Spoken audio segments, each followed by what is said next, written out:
तो अगर हम एलएलबी की जो पढ़ाई है उसी को सीरियस तरीके से, बेयर एक्ट्स को उसी समय से सीरियस तरीके से पढ़ना शुरू कर दें, तो हम काफ़ी हद तक आरजेएस की तैयारी ही कर रहे होते हैं उस समय।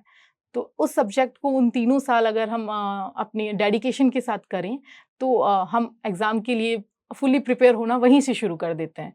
तो एलएलबी में अगर हम आज से एडमिशन ले रहे हैं, तो हमें उसी दिन से अपने बेयर एक्ट्स पे कमांड करनी शुरू करनी है और धीरे-धीरे चीज़ें हमें कंसेप्ट समझ में आने लगेंगे और हम आसानी से एग्ज़ाम को क्रैक कर लेंगे। अभी वर्तमान में तो एडीएम सर श्रीमान दूलीचंद जी मीना हैं, लेकिन कुछ समय पहले तक श्रीमती प्रतिभा देवटिया मैम थे जी। एडीएम। तो मेरे रिज़ल्ट के बाद पे मैम ने मुझे कॉल किया था, उनसे मेरी बात हुई थी और वो बहुत खुश हुए थे मेरे रिज़ल्ट सुन के एंड उन्होंने मुझे ये भी कहा कि मुझे लगता था कि आप ज़रूर कर लेंगे।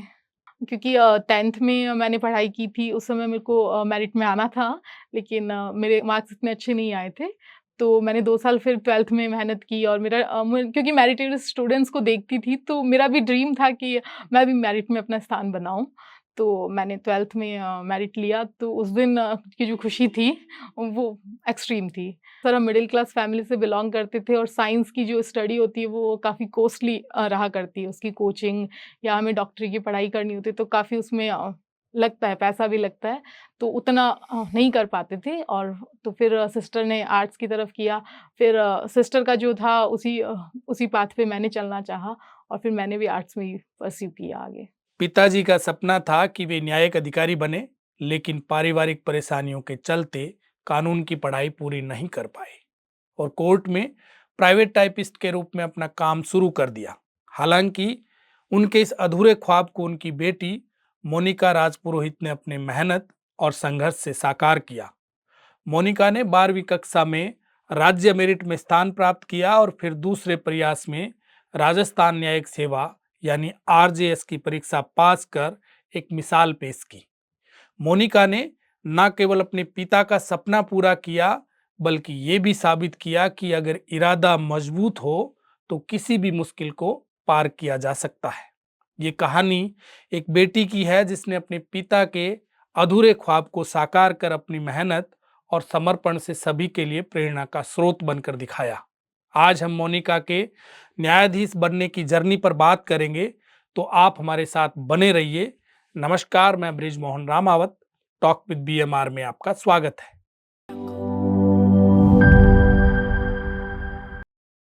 मोनिका, टॉक विद बीएमआर में आपका बहुत बहुत स्वागत। Thank you so much sir. अभी हाल ही में जो रिजल्ट आया है आरजेएस का, जी सर। उसमें आपकी रैंक बनी है 71। जी सर। तो आपका ये अटेम्प्ट कौन सा है? सर बेसिकली मेरा ये सेकंड अटेम्प्ट रहा है। जी। 2021 का भी मैंने दिया था आरजेएस, उसमें मैं क्वालिफाई नहीं कर पाई थी इंटरव्यू के लिए और इस साल मैंने पूरी प्रिपरेशन के साथ दिया और फाइनल सिलेक्शन ले पाई। अच्छा, 2021 में पूरी तैयारी नहीं हुई? कुछ रीज़न्स रहे थे जिसकी वजह से मैं कंप्लीट तैयारी नहीं कर पाई थी और मैच्योरिटी लेवल के साथ में जो प्रैक्टिकल बेस्ड क्वेश्चंस आते हैं सर, उनका आंसर मैं उतना अच्छे से नहीं दे पाई थी मुझे लगता है। इस वजह से मैं क्वालिफाई नहीं कर पाई। पर्टिकुलर कोई सब्जेक्ट की बात करें जी सर। तो 2021 में आपका कौन सा सब्जेक्ट कमजोर रहा? सिविल में सर मेरे जो मार्क्स थे वो बाकी सब्जेक्ट से कम रहे थे, इस वजह से मैं कितने नंबर थे? सर उसमें मेरे 42 के अराउंड रहे थे मार्क्स। और इस बार कितने आए उसमें? 54 के अराउंड है सर। अच्छा, ठीक रिकवर किया आपने। बिल्कुल सर। अच्छा, इंग्लिश में क्या रहा था पिछली बार? सर इंग्लिश में पिछली बार 23 का स्कोर रहा था मेरे। इस बार? 11 नंबर। इस बार उसमें कम हो गए। हाँ जी सर। अच्छा, क्रिमिनल में क्या रहा यही 54 के अराउंड है सर, पिछली बार या इस बार? इस बार सर। अच्छा, और पिछली बार क्या रहा था? 50 के अराउंड ही थी सर। आपको इस बार था कि मैं सिलेक्शन करा लूंगी? हाँ जी सर। इस बार मुझे लगता था जब से मैंने प्री के लिए प्रिपरेशन नोटिफिकेशन आया था, मैंने जब तैयारी शुरू की, तो कॉन्फिडेंस था मुझे कि मैं इस बार एग्ज़ाम निकाल लूँगी। अभी आप जूनियर असिस्टेंट की पोस्ट पर हैं। जी सर। नौकरी के दौरान ही तैयारी की? जी सर। सर थोड़ा मुश्किल तो रहता है विद जॉब प्रिपरेशन करना, टाइमिंग दे पाना, टाइम मैनेजमेंट कर पाना। लेकिन मैं इस मामले में थोड़ी लकी भी रही कि मुझे ऑफ़िस स्टाफ भी सपोर्टिव मिला। थोड़ा-सा मेरे पे वर्कलोड भी कम रहा, जिस वजह से मैं अपनी वहाँ भी जो टाइम मिलता मैं वहाँ अपनी पढ़ाई कर पाती और बाकी इवनिंग एंड मॉर्निंग का स्केड्यूल बना के मैंने उसको सेट किया। अच्छा, इस नौकरी के दौरान आप कितने घंटे पढ़ लेते थे? सर मॉर्निंग में मेरा टारगेट रहता था कि मैं कम से कम 3-4 घंटे मॉर्निंग का स्लॉट निकाल के फिर ऑफ़िस जाऊँ। उसके बाद आने के बाद में 3-4 या 5 घंटे जितना हो पाता था मुझसे, मैं करने का फिर तो प्रयास करती ठीक थी। टाइम निकाल लेते थे। कोशिश रहती थी, फैमिली सपोर्ट था, जैसे मदर ने भी और फादर ने भी काफ़ी सपोर्ट किया। तो घर की जो ज़िम्मेदारियाँ थी उनसे मुझे एग्ज़ाम टाइम में बिल्कुल भी अलग रखा गया, तो मैं मैनेज कर पाई सर। जी। कोचिंग ली आपने? नहीं सर, मैंने सेल्फ किया था। पूरा? हाँ जी सर, मैंने जो प्री का जो रिज़ल्ट आया उसके बाद में मेंस में कुछ दिन के लिए जजमेंट राइटिंग की ऑनलाइन क्लासेस ली थी। जी। उसके अलावा मैंने सारा सेल्फ ही किया है सर। हिंदी, इंग्लिश को कैसे तैयार किया आपने? सर हिंदी इंग्लिश के लिए पर्टिकुलर मैंने कोई बुक नहीं पढ़ी। स्टार्टिंग से मेरी सिस्टर ने मुझे गाइड किया था कि हमेशा न्यूज़पेपर को पढ़ना चाहिए, जी। जिससे अपने जो करंट टॉपिक्स होते हैं वो तैयार रहते हैं। उसके अलावा पहले जैसे बीए में मेरा हिस्ट्री रहा था तो राजस्थान के कल्चर से मैं अवेयर रहती थी और इंटरेस्ट भी था मेरा, तो वो वाले पार्ट मैं इस तरह से तैयार कर पाती थी। इसके अलावा जो कुछ यूपीएससी के जो मटीरियल्स होते हैं, उनको मैं पढ़ा करती थी, तो जिससे उससे भी मेरी जो लैंग्वेज पे पकड़ थी वो बढ़ी थी। दोनों में, इंग्लिश भी? हाँ जी सर, दोनों ही मैं यूपीएससी के जो मटेरियल उपलब्ध होता था, उसको मैं पढ़ा करती थी, चाहे वेदर इन हिंदी और इन इंग्लिश, तो उससे मेरे काफ़ी इम्प्रूवमेंट मुझे फ़ील हुआ। इंग्लिश न्यूज़पेपर भी पढ़ते थे आप? जी सर, कंटिन्यूटी तो नहीं रह पाती थी, लेकिन द हिंदू को मैं प्रेफ़र किया करती थी। अच्छा, राइटिंग प्रैक्टिस करी आपने? हाँ जी सर। कब मेरे से? कितने समय के लिए की? जैसा मैंने आपको बताया सर, मेरा 2021 में जो मार्किंग कम रही तो उसमें सबसे बड़ा रीज़न मुझे यही लगा कि मैं ज़्यादा राइटिंग नहीं की थी मैंने उस समय। तो उसके बाद से ही मैंने राइटिंग पे अपना स्किल बढ़ानी शुरू कर दी थी और धीरे-धीरे जब ये नोटिफ़ाइड हुआ उसके बाद से तो मैंने कंटिन्यू, क्योंकि जॉब थी तो कंटिन्यूटी में तो नहीं कर पाई थी, लेकिन जब भी मुझे टाइम मिलता था, मैं अपनी स्किल्स को आंसर राइटिंग की स्किल्स को उनको बढ़ाने का प्रयास करती थी। अच्छा, 2021 में सवाल छूटे आपसे? नहीं सर। लिखने की वजह से तो नहीं रहे? नहीं, स्पीड की वजह से मेरा एग्ज़ाम उस समय भी नहीं छूटा था और हुँ, इस बार भी मैंने पूरा अटेम्प्ट किया था सर। पूरा कर लिया। जी सर। क्रिमिनल को आपने कैसे पढ़ा? सो बेसिकली तो बेयर एक्ट्स ही मेरा सोर्स रहे हैं। हुँ, इसके अलावा मैंने कुछ बुक्स भी प्रेफ़र की थी, कुछ कॉन्सेप्ट्स को क्लियर करने के लिए और कुछ जो रिसेंट जजमेंट्स और होते हैं, उनको भी प्रेफ़र किया था। कौन-सी बुक प्रेफ़र की आपने? सर जो परांजपे सर की जो बुक आती है क्रिमिनल में, उसको मैंने पढ़ा था हुँ, और इसके अलावा ज़्यादातर मेरा जो स्टडी है, वो बेयर एक्ट के अकॉर्डिंग ही रही थी। और सिविल की? सिविल में भी सर मैंने एक्ट को ही प्रेफ़र किया था। हुँ, इसके अलावा कुछ मैंने नोट्स बनाए थे खुद ही विद द। बनाए? हाँ जी सर, उनको मैंने प्रेफ़र किया था। हुँ। अच्छा, कई बच्चे क्या करते हैं कि अलग-अलग तरह की बुक्स पढ़ते हैं बैरेक्ट्स के साथ-साथ। सर मैं मानती हूँ कि जो लॉ में पढ़ाई है, सबसे पहले बेयर एक्ट पे पकड़ होती है, तब हम किसी अदर चीज़ पे अगर फिर जाएँ तो सही रहता है। एटलीस्ट हमें बेयर एक्ट पे इतनी कमांड होनी चाहिए कि हमारे कंसेप्ट क्लियर हो उनके ऊपर, ताकि अगर हम किसी और बुक से रेफर करें भी, तो हम कंसेप्ट को ना करके जो फर्दर जो डिटेल्स होती है, उनके लिए उन्हें पढ़ें। लेकिन कंसेप्ट और लॉ के लिए बेयर एक्ट मस्ट है सर, उन्हीं पे ही ज़्यादा फोकस होना चाहिए। ज़्यादा इधर-उधर भागने की ज़रूरत बिल्कुल नहीं है। नहीं सर, बेयर एक्ट अगर हमने अच्छे से कर रखे हैं, हुँ, तो हम अच्छे से अपने प्रिपरेशन को कर सकते हैं। इंटरव्यू की तैयारी कैसे की आपने? सर इंटरव्यू के लिए सबसे ज़्यादा तो मुझे गाइड किया मेरे सिस्टर और मेरे जीजा जी ने। उन्होंने मुझे पैटर्न बताया कि किस तरह से क्वेश्चन पूछे जा सकते हैं, क्या जवाब देने का कौन-सा तरीका होना चाहिए और इसके अलावा मैंने न्यूज़ जो होती है, संसद टीवी को मैं सुना करती थी। संसद टीवी की न्यूज़ को मैं सुनना प्रेफ़र करती थी और उसके अलावा जो रेगुलर एक्ट्स को भी मैंने वापस रिवाइज़ किया अपने लॉ को भी साउंड करने का और कुछ मैंने मॉक इंटरव्यूज़ भी दिए थे। मॉक इंटरव्यू कहाँ दिए?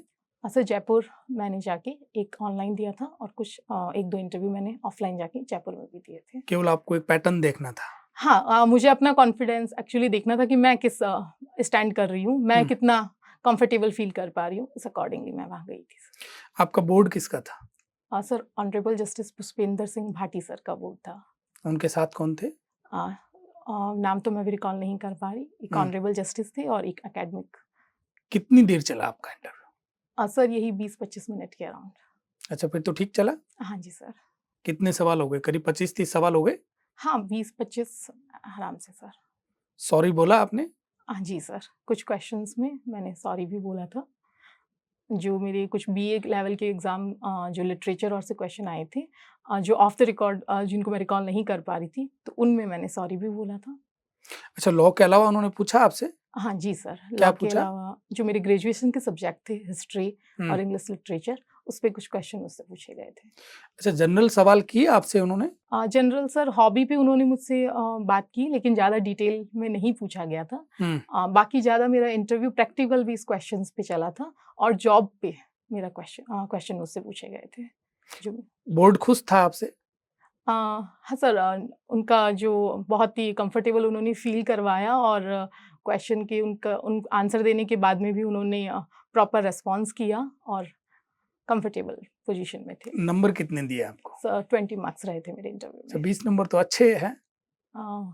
जी सर। उम्मीद क्या थी आपको कि मुझे कितने नंबर मिल जाएँगे? यही सर 20 से 25 के अराउंड ही मेरा था कि मैं इतना स्कोर कर लूँगी। तो उम्मीदों के हिसाब से नंबर आ गए आपके। जी सर, बिल्कुल। आप संतुष्ट हैं इन नंबरों से? जी सर, बिल्कुल। अच्छा, आप जब इंटरव्यू देके बाहर निकले तो बाहर जो बच्चे खड़े रहते हैं, जी सर। उन्होंने आपसे पूछा कि आपसे अंदर किस तरह के सवाल किए गए? नहीं सर, मैं थोड़ा जल्दी ही हो गया था मेरा इंटरव्यू, तो जो मैं बाहर आई तो ज़्यादा कैंडिडेट्स थे नहीं वहाँ पे। सिर्फ हुँ। उनके पेरेंट्स ही थे, तो किसी से ज़्यादा बातचीत हुई नहीं थी।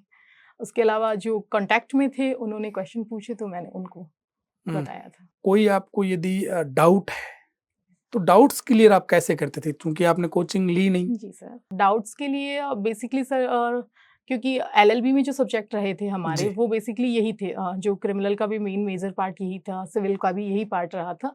तो डाउट्स मोटा-मोटी तो मेरे उस समय क्लियर हो रखे थे। उसके अलावा भी मुझे कुछ रहता तो मैं फ्रेंड से भी डिस्कशन कर लेती थी। फिर कुछ नेट की हेल्प से मैं इंटरनेट, यूट्यूब की हेल्प से जो क्लासेज़ होती थी, कुछ शॉर्ट वीडियोज़ आए हुए होते थे, तो उनको देख के मैं क्लियर कर लेती थी। ग्रेजुएशन आपकी बीकानेर हुई? जी सर। कहाँ? बिन्नानी कन्या कॉलेज। वहाँ और से। एलएलबी कहाँ से करी? Sir government law college Bikaner से। एलएलएम हो गई आपकी? जी सर। कहाँ से? एमजीसीयू से। एलएलबी में आपका स्कोर क्या रहा था?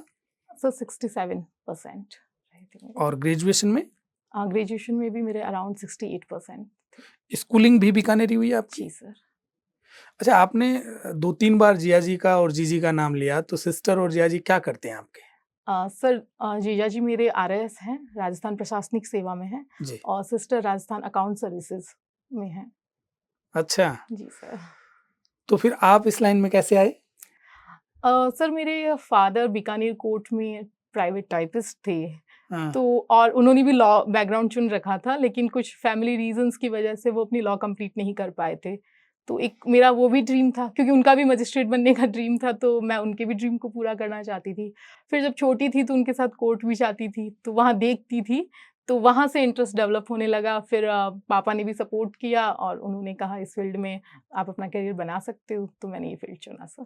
आपने प्रशासनिक सेवा की तरफ ध्यान दिया नहीं, नहीं सर। केवल इधर ही आना है आपको। जी सर।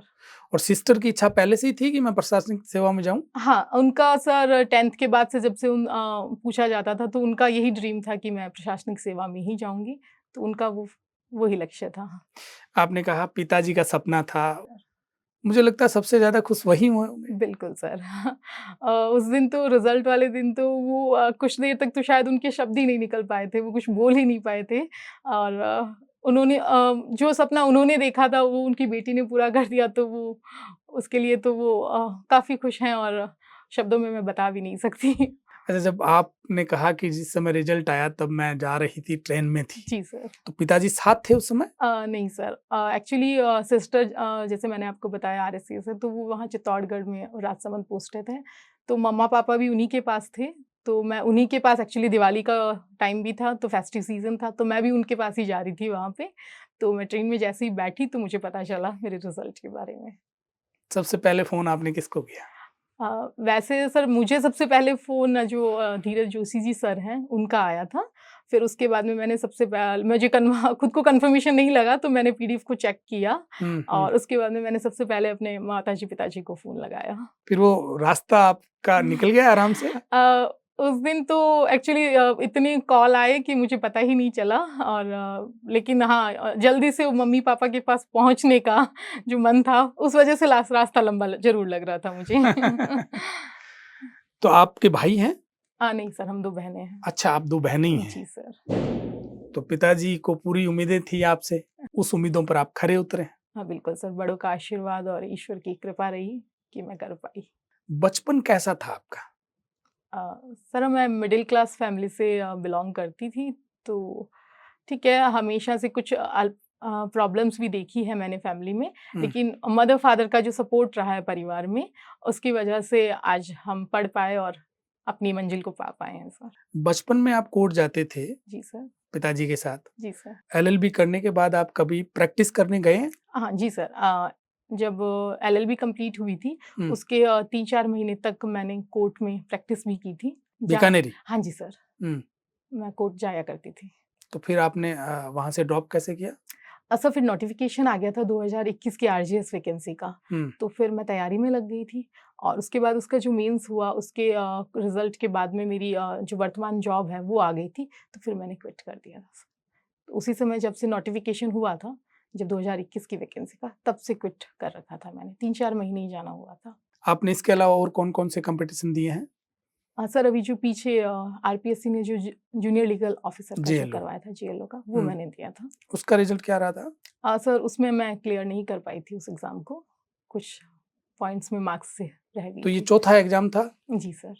जूनियर असिस्टेंट देने के पीछे का कोई कारण? सर एक्चुअली वो एग्ज़ाम बहुत पहले का था, हुँ, लेकिन वेटिंग लिस्ट और कुछ हाई कोर्ट में रिट लगी हुई थी, तो वो क्लियर होने में टाइम लगा था। उस वजह से पोस्टिंग अभी 2022 में दी गई थी। आपने उस एग्ज़ाम के लिए तैयारी की थी या चलते ही दे दिया? सर ग्रेजुएशन के टाइम ही था वो, हुँ, आफ्टर 12th ही था, तो वो बस क्योंकि राजस्थान भी पढ़ रहे थे, कुछ जीके में भी पढ़ने का इंटरेस्ट था, तो क्योंकि एक मिडिल क्लास फैमिली से होते हैं, कुछ सामाजिक प्रेशर भी होता है जॉब लेने के लिए, तो उस समय वो एग्ज़ाम दिया था, तो उस समय फिर वो वेटिंग में रहा था और फिर अभी पोस्टिंग मिली थी उसकी। जब आपको पोस्टिंग मिली तब तक तो आपकी एलएलएम हो चुकी थी, है ना? हाँ, हाँ जी सर, मेरी एलएलएम हो चुकी थी। अल्टीमेटली आपका एम तो आरजेसी बनना था। बिल्कुल सर, यही एम था। ठीक है, एक हमेशा। बार जॉब ले लो हाँ। और साथ तैयारी करते जी रहेंगे सर, जी और सर। आपने सिलेक्शन ले लिया। बिल्कुल सर। इस सिलेक्शन लेने के पीछे श्रेय किसको देना चाहेंगी? सर ईश्वर की हमेशा ईश्वर की कृपा दृष्टि तो रही है, लेकिन माता-पिता और मेरी सिस्टर और जीजा जी, जैसे मैंने आपको बताया, उन्होंने मुझे through out the journey support किया है और नरेश आचार्य जी जो एडवोकेट हैं, उन्होंने भी मेरी काफ़ी हेल्प की है। जैसे कभी भी मुझे कोई डाउट हुआ है, तो क्योंकि मैंने कोचिंग तो ली नहीं थी, तो कोई भी डाउट क्लियरिंग में सेल्फ डिस्कशन में, ग्रुप डिस्कशन में, हमेशा से वहाँ से भी मुझे सपोर्ट मिला है। आपके साथ तैयारी करने वालों में से किसी और का सिलेक्शन हुआ है?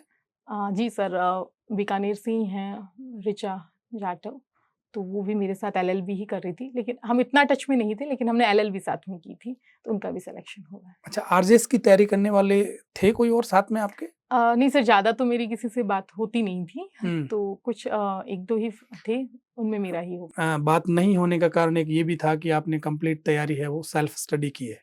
हाँ सर, जॉब रहती थी, तो वहाँ इतना हुँ। मैं किसी से कॉन्टैक्ट रख नहीं पाती थी, फिर आने के बाद में पढ़ाई का टाइम हो जाता था, तो ज़्यादा किसी से बातचीत का समय मिलता ही नहीं था। अच्छा, आपके ऑफ़िस में ये पता था कि ये जूनियर असिस्टेंट नहीं रहने वाली है, अ, जज साहिबा बनेगी है? हाँ सर, ये एक्चुअली था, सब मुझे बोला करते थे कि आपका हो जाएगा, तो शायद वही मॉरल सपोर्ट भी मुझे वहाँ से मिला था और उन्होंने भी हमेशा सपोर्ट किया और हमेशा सबने यही बोला कि नहीं आप करो तैयारी, आपका हो जाएगा, तो एक पॉजिटिव वाइब्स भी मुझे वहाँ से मिलती थी। ऑफ़िस में आपके सीनियर आरएएस, आईएएस जी, थे जी या सर। हैं अभी भी? जी। उनका किसी का फ़ोन आया आपके पास? जी सर, जब अभी वर्तमान में तो एडीएम ए सर श्रीमान दूलीचंद जी मीना हैं, लेकिन कुछ समय पहले तक श्रीमती प्रतिभा देवटिया मैम थी जी। एडीएम, हुँ। तो मेरे रिज़ल्ट की बात पे मैम ने मुझे कॉल किया था, उनसे मेरी बात हुई थी और वो बहुत खुश हुए थे मेरे रिज़ल्ट सुन के एंड उन्होंने मुझे ये भी कहा कि मुझे लगता था कि आप ज़रूर कर लेंगे। इसके अलावा? इसके अलावा सर ऑफ़िस स्टाफ से तो बाकी का फ़ोन आया था और जो कलेक्टर मैडम से, उनसे एक्चुअली मैं बाहर थी, तो मेरा कल ही उनसे मिलना हुआ था। क्या बोला मैडम ने? वो बहुत खुश हुए और उन्होंने कहा कि बढ़िया चीज़ है कि आपने जॉब के साथ में इस चीज़ को किया है और एंड वो हमेशा उन्होंने कहा कि मैं आपको कभी भी सपोर्ट की चाहिए, तो she is always there for me. हाँ, ये एक बड़ा अचीवमेंट है कि आपने जॉब के साथ तैयारी की और जी सर। रिज़ल्ट लिया। जी सर। देखा ये जाता है कि बच्चा कहता है कि पढ़ने का समय नहीं है चूँकि मैं काम करता हूँ या मैं एक बार छोटी जॉब लग जाता हूँ, फिर मैं बड़ी जॉब की तैयारी करूँगा जी, और लग भी जाता है। फिर जी, कहता है मुझे समय नहीं मिलता इसलिए मैं तैयारी नहीं कर पाया और वो अपना सर। पूरी ज़िंदगी वहीं सर्वाइव करता है। जी, सर। ऐसे बच्चों को आप क्या संदेश देना चाहेंगी? एक बहाना है या वास्तव में ऐसा है कि नहीं कर पाते? सर, जैसे हम कोई जॉब लेते हैं, तो ये हम पे डिपेंड करता है कि हमें वहीं रहना है या अपने आप को और अपग्रेड करना है। और अगर हमें अपग्रेड करना है और हमने डिटरमाइन कर लिया, तो फिर बाकी चीज़ें हम मैटर नहीं करती।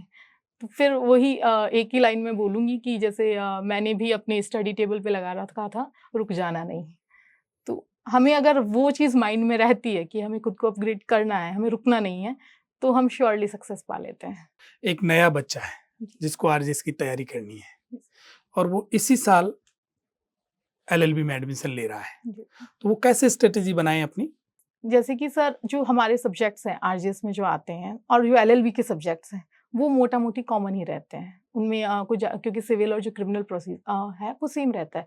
तो अगर हम एलएलबी की जो पढ़ाई है उसी को सीरियस तरीके से बेयर एक्ट्स को उसी समय से सीरियस तरीके से पढ़ना शुरू कर दें, तो हम काफ़ी हद तक आरजीएस की तैयारी ही कर रहे होते हैं उस समय।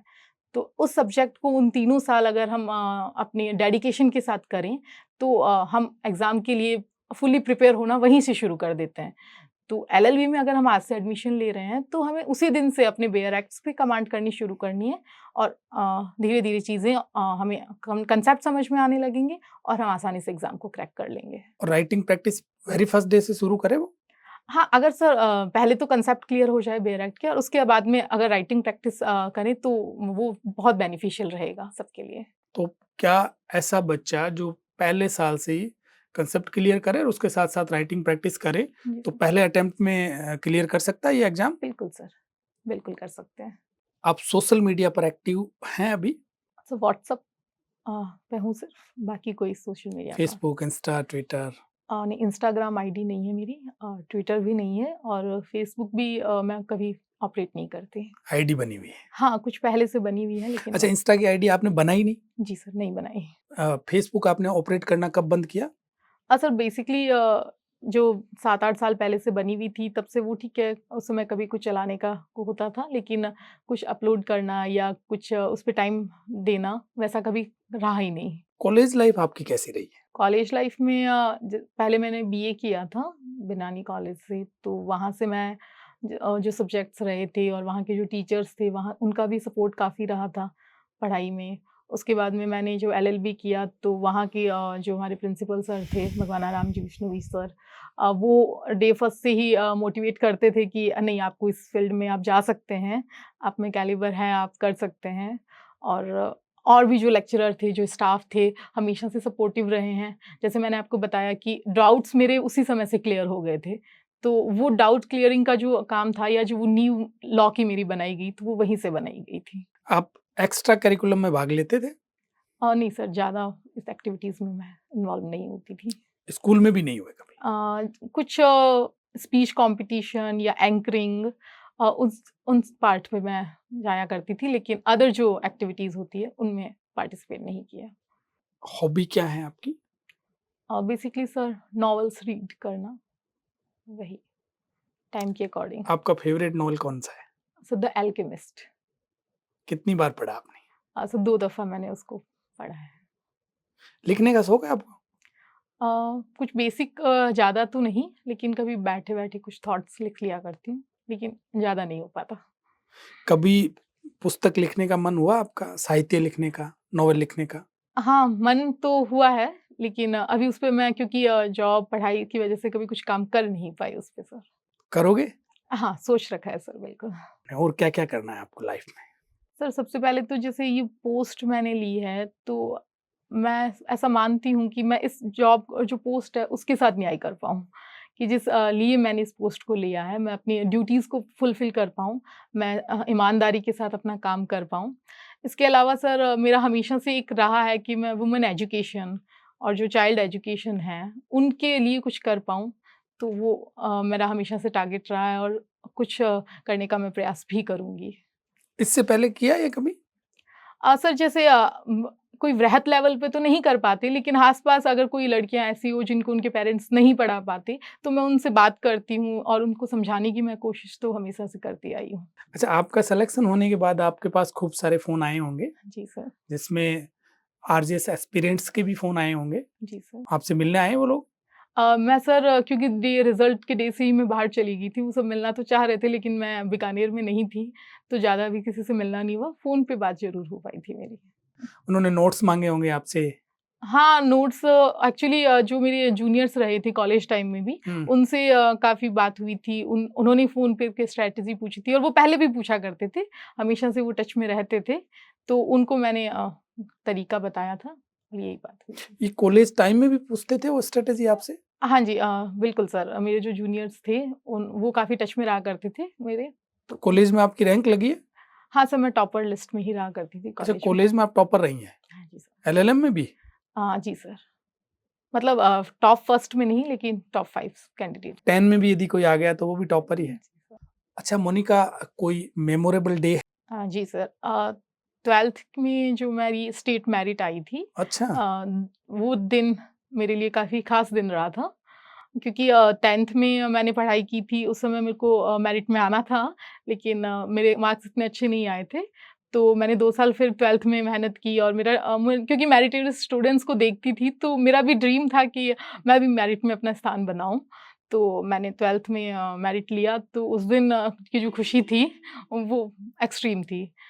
तो वो दिन था और उस दिन उसके अलावा क्योंकि मैंने गवर्नमेंट स्कूल से 12th की पढ़ाई की थी, तो काफ़ी लो सबने, क्योंकि उस ज़माने में गवर्नमेंट स्कूल से मेरिट बहुत कम आई थी और बीकानेर में और पूरे स्टेट के अंदर उस टाइम में गवर्नमेंट स्कूल से मेरी ही मेरिट आई आप थी। केवल एक अकेले थे। हाँ, उस समय सर मेरे उस वाले पल को आप आज भी याद जी करते हैं। सर, वो बहुत मेमोरेबल डे रहा है मेरी लाइफ़ का और हाँ। बहुत इंस्पिरेशनल मोमेंट था वो मेरी लाइफ़ का कि हाँ, आगे अब मैं कुछ अच्छा कर पाऊँगी। सब्जेक्ट क्या था आपके पास?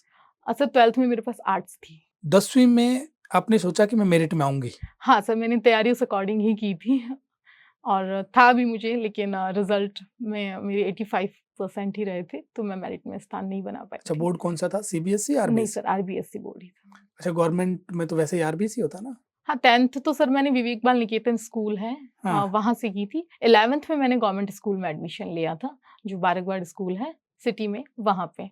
आर्ट्स लेने के पीछे का कोई कारण था?